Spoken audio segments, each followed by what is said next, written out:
लगा लिया भगवान ने। और अर्जुन तो बड़े शर्मिंदा हो गए, जो अपने भाई युधिष्ठिर को दानी कह रहे थे। आज इन्हें पता लगा कि ये दानी नहीं, मोरध्वज दानी। हाँ, मोरध्वज जैसा कोई दानी नहीं, सबसे बड़े दानी मोरध्वज। इसलिए धर्मो रक्षति रक्षिता, धर्मो रक्षति रक्षिता। गुरुजनों के श्री चरणों में दास का कोटि कोटि नमन। आपकी उपस्थिति ईश्वर की उपस्थिति। देखो, अभी हमने दो ब्राह्मणों की कथा सुनाई और दो ब्राह्मण ही आए हैं। कृष्ण और अर्जुन के रूप में ठाकुर जी आप पधारे हैं। मोरध्वज की परीक्षा लेने के लिए दो ब्राह्मण गए। अर्जुन चरणों में गिर पड़े, प्रभु जो मेरे भीतर भ्रम था आज उसे आपने भंग कर दिया। पर मोरध्वज जैसा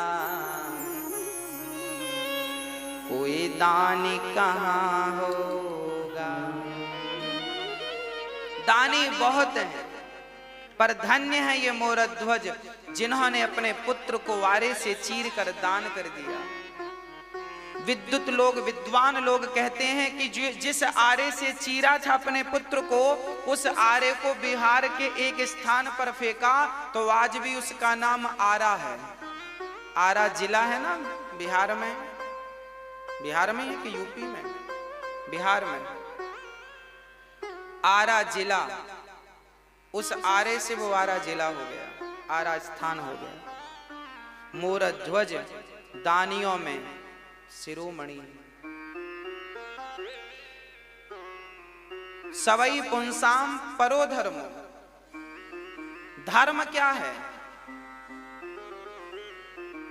भगवान की स्मृति ही धर्म है और भगवान की विस्मृति ही अधर्म है। सत्य का आचरण ही धर्म है, असत्य का आचरण ही अधर्म है। वेदों की आज्ञा ही धर्म है, वेदों का उल्लंघन ही अधर्म है। वेदों की आज्ञा का उल्लंघन ही अधर्म है। गोस्वामी तुलसीदास जी कहते हैं, धर्म में न दूसर सत्य समाना, आगम निगम पुराण बखाना। हाँ जी, मनुष्य का धर्म है सत्य। इसलिए प्राण चले जाएं पर अपने धर्म को मत छोड़िएगा। मेरी माँ 1000 2000, अरे भाई मैंने झूठ बोलकर 10 लाख रुपए कमा लिए तो 10 लाख कितने दिन चलेंगे? हाँ, 10 लाख कभी ना कभी खर्च हो जाएंगे, पर 10 लाख के लिए जो एक झूठ बोला गया है ना, वो खर्च नहीं होगा। उस एक झूठ का पाप तो आपको भोगना ही पड़ेगा। देर सवेर उस पाप का फल भोगना पड़ेगा। इसलिए धर्मो रक्षति रक्षिता। जब आप धर्म की रक्षा करते हैं, मोरध्वज का मरा हुआ बेटा जीवित कैसे हो गया? ताम्रध्वज, क्योंकि उन्होंने अंत समय तक अपने धर्म को नहीं छोड़ा, और जब धर्म को नहीं छोड़ा तो उसी धर्म ने उनकी रक्षा की, उनका पुत्र उन्हें वापस कर दिया। धर्म ने ही पुत्र वापस कर दिया। धर्मो रक्षति रक्षिता। इसलिए अपने बच्चों को धर्म की शिक्षा जरूर दीजिएगा।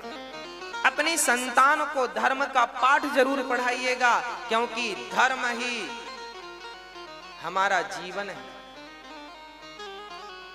हमारे जिस व्यक्ति का जीवन धर्ममय नहीं होता, वो व्यक्ति पशु के समान होता। इसलिए धर्ममय जीवन होना चाहिए।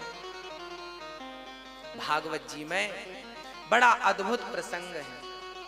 भागवत जी भगवान के 24 अवतारों से प्रारंभ होती हैं। कहां से? 24 अवतार। ये 24 अवतार कौन? भगवान नारायण के 24 अवतार। अच्छा, 24 अवतारों से शुरू भागवत जी को क्यों श्री व्यास जी महाराज जी ने किया? 24 अवतारों से प्रारंभ इसलिए किया क्योंकि जो प्योर गोल्ड होता है ना, वो 24 कैरेट का ही होता है। तो भगवान हमारे कितने शुद्ध हैं, उनकी शुद्धता को, उनको कसौटी में कसने के लिए ठाकुर जी ने, भगवान स्वयं कितने शुद्ध हैं, 24 अवतार इसलिए धारण किए परमात्मा ने, क्योंकि शुद्धता का प्रतीक 24 ही है। 24 कैरेट गोल्ड शुद्ध माना जाता है, इसलिए ठाकुर के, हमारे ठाकुर जी के अवतार 24 अवतार। 24 अवतारों में पहले अवतार सनकादि, सनक सनंदन सनातन सनत कुमार, जो ब्रह्म। हमारे भारत में कुछ लोग जन्म लिए जिन्होंने ये कहा कि भागवत अभी 1000 साल 500 साल पहले लिखी गई। किसी ने, ये एक बहुत बड़े विद्वान हैं, नाम नहीं लेंगे हम, उन्होंने भागवत जी पर कटाक्ष करते हुए कहा था कि भागवत तो अभी पंडितों ने लिख ली, आज हम प्रमाण देंगे आपको कि भागवत जी कब लिखी गई। देखिए, वैसे वेद पुराण तो अनादि है ना, भगवान नारायण से ही प्रकट होते हैं, सब ब्रह्मा जी से ही प्रकट होते हैं। पुराण और वेद अनादि है, भगवान से ही प्रकट होते हैं, और सृष्टि जब समाप्त होती है, प्रलय, तो भगवान में ही समा जाते हैं। परंतु जब ये भगवान से प्रकट होते हैं तो इन्हें शब्दावली लिखित में तो हमें वेद व्यास जी महाराज देते हैं हर बार। तो भागवत कब लिखी गई, इसका प्रमाण हम आपको देते हैं। देखिए, भागवत के पहले स्कंध के 3 अध्याय के 24वें श्लोक में लिखा है, लिखा क्या है? बुद्धो नामना जनसुतः कीकटेषु भविष्यति। भगवान के जब 24 अवतार की गणना श्री व्यास जी महाराज कर रहे थे, तो वहां पर जहां बुद्ध भगवान का अवतार का वर्णन किया है व्यास जी ने, तो इस अवतार में ये लिखा है कि कीकटेषु भविष्यति। यहां भविष्यति का तात्पर्य यह है कि व्यास जी यह कह रहे हैं कि बुद्ध भगवान का अवतार हुआ नहीं है, होगा, भविष्य में होगा। मतलब बुद्ध भगवान के अवतार। अब इसमें बुद्ध भगवान कहां अवतार लेंगे, इसमें भी लिखा हुआ है कि मगध देश अर्थात बिहार में स्वयं अजन के पुत्र के रूप में बुद्धावतार होगा, अजन के पुत्र के रूप में। जब भागवत जी लिखी गई थी तब बुद्ध भगवान का अवतार नहीं हुआ था। मतलब कुछ बौद्ध लोग ये कहते हैं ना कि हमारे से बाद में भागवत जी लिखी गई या बातचीत लिखी गई, तो हम उनको प्रमाण दे रहे हैं कि बौद्धों के बाद नहीं, हमारा सनातन धर्म तो, हमारी संस्कृति तो जब से सृष्टि बनी है तब की है। और प्रमाण ये लिखा है कि जब व्यास जी महाराज ने भागवत लिखी तब बुद्ध भगवान का जन्म नहीं हुआ। अच्छा, हमारे बुद्ध और बौद्ध अलग अलग हैं, यहाँ कई लोग कंफ्यूज हो जाते हैं। हमारे 24 अवतारों में भगवान बुद्ध का अवतार हुआ है। बुद्ध भगवान जनेऊ धारण करते थे। कहाँ है? हम जगन्नाथपुरी गए तो जगन्नाथपुरी मंदिर के ऊपर बुद्ध भगवान का चित्र बना है पत्थर का, उसमें जनेऊ बुद्ध भगवान ने धारण कर रखा है। तो हमारे जो ठाकुर जी हैं बुद्ध अवतार में जन्म लिए हैं, बुद्ध अलग हैं और बौद्ध अलग हैं। इसलिए हमारे ये सदग्रंथ जो है अनादि हैं। हमारे भागवत जी में लिखा है कि भगवान श्री कृष्ण ने द्वारिका का निर्माण किया। अभी तक तो हम कहा करते थे कि भगवान ने समुद्र के बीच में द्वारिका का निर्माण किया, आप लोग मानते नहीं थे। पर देखो भागवत जी में जो लिखा है 5,500 साल, अभी कलयुग को आए, कलयुग की आयु है 4,32,000 वर्ष, जिसमें कि लगभग 5,500 वर्ष, 5,000 लगभग 63 वर्ष बीत गए हैं। लगभग इतना वर्ष इस कलयुग के अवधि बीत गई है। अब समझिएगा, भागवत जी में लिखा है कि द्वारिकापुरी पर भगवान कृष्ण रहा करते थे। वो द्वारिका समुद्र के बीच में थी, ये तो आप लोगों ने सुना होगा। परंतु अब तो भारत के वैज्ञानिकों ने समुद्र के भीतर एक द्वारिका खोज ली है। 2 साल पहले टीवी पर, अखबार पर, चैनलों पर आपने सुना होगा कि समुद्र के भीतर एक द्वारिका मिली है। और जब उस पर रिसर्च हुआ तो पता लगा वो नगरी लगभग 5,500 साल पुरानी है। तो ये मैं नहीं कहता, साइंटिस्ट वैज्ञानिक लोग कहते हैं। तो साइंस ने भी प्रूव कर दिया कि 5,500 साल पहले उस नगरी का निर्माण हुआ था। और उसी नगरी के बारे में भागवत में लिखा है, मतलब भागवत में जो लिखा है वो बिल्कुल सत्य हो गया, स्पष्ट है, कोई संदेह की गुंजाइश नहीं है। हम सनातन धर्मी, सत्य सनातन धर्म कितना प्राचीन है इससे पता चलता है। आज आप लोगों ने पढ़ा होगा मोहनजोदड़ो हड़प्पा संस्कृति। आज साइंस केवल ये जानते हैं कि सबसे पुराने यदि कोई हैं तो मोहनजोदड़ो है, हड़प्पा संस्कृति है, जो कि लगभग 1800 या 2000 साल पुरानी घटना है। 2000 साल पुराना वैज्ञानिक लोग इतिहास सबूत के तौर पर पेश करते हैं। उनके पास इतिहास कितना पुराना है? 2000 साल पुराना।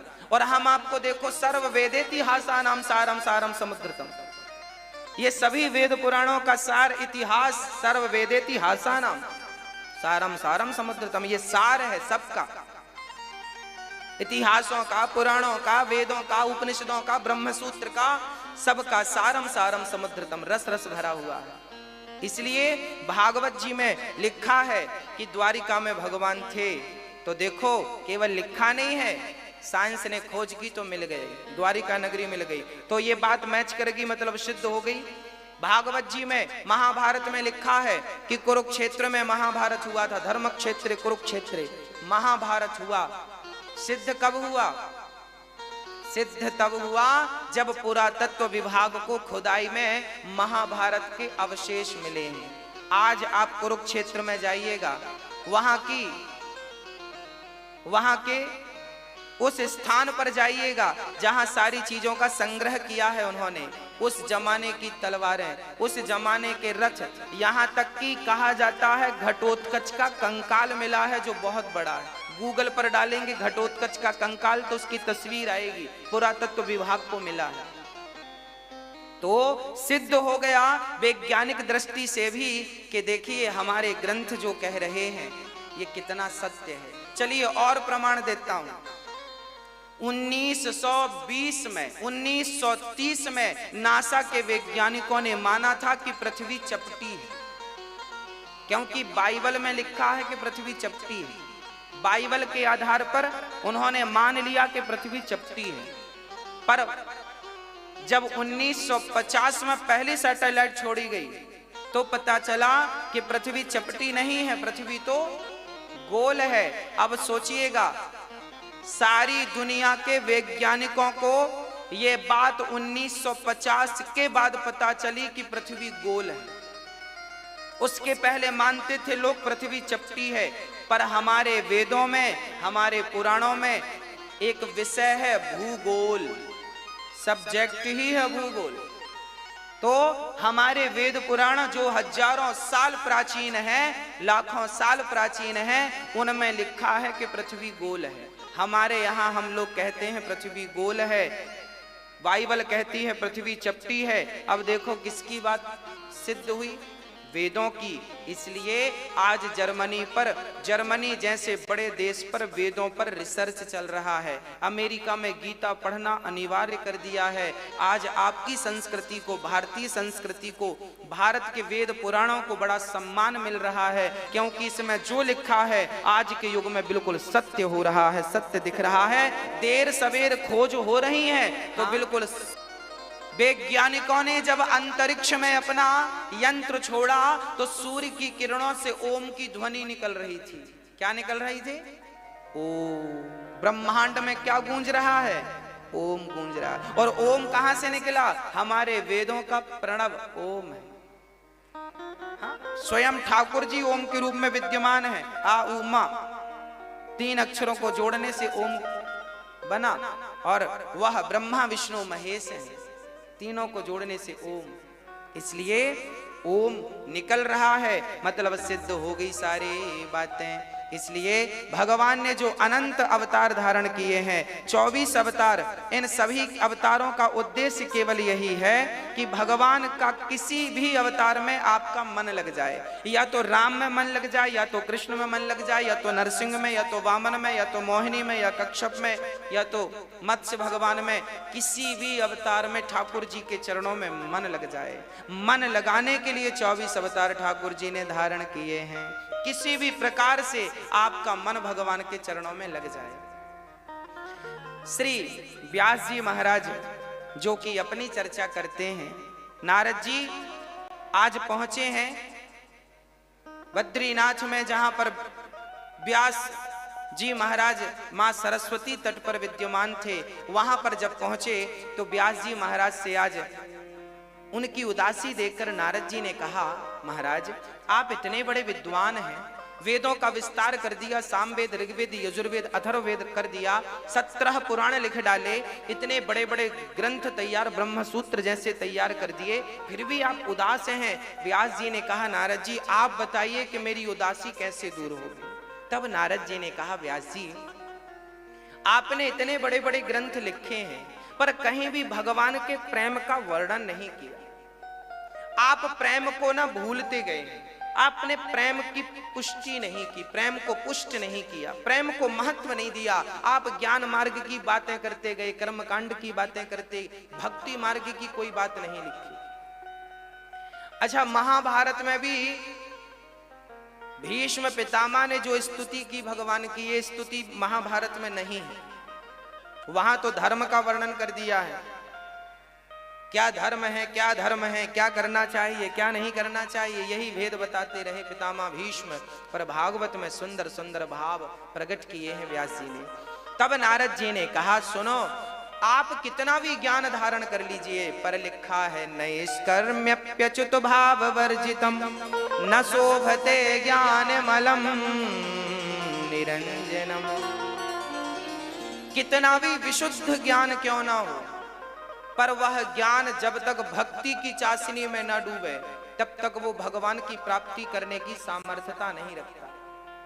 कितना भी आप ज्ञानी बन जाइए, वेद पुराणों को पढ़ लीजिए, रट लीजिए, जानने लगिए ब्रह्म क्या है, हाँ, परंतु जब तक प्रेम नहीं धारण करोगे, जब तक भगवत प्रेम नहीं आएगा, तब तक भगवत प्राप्ति संभव नहीं है। और याद रखना, भगवान की प्राप्ति, भाई मैंने पीएचडी की है, इसका पता कैसे चलेगा?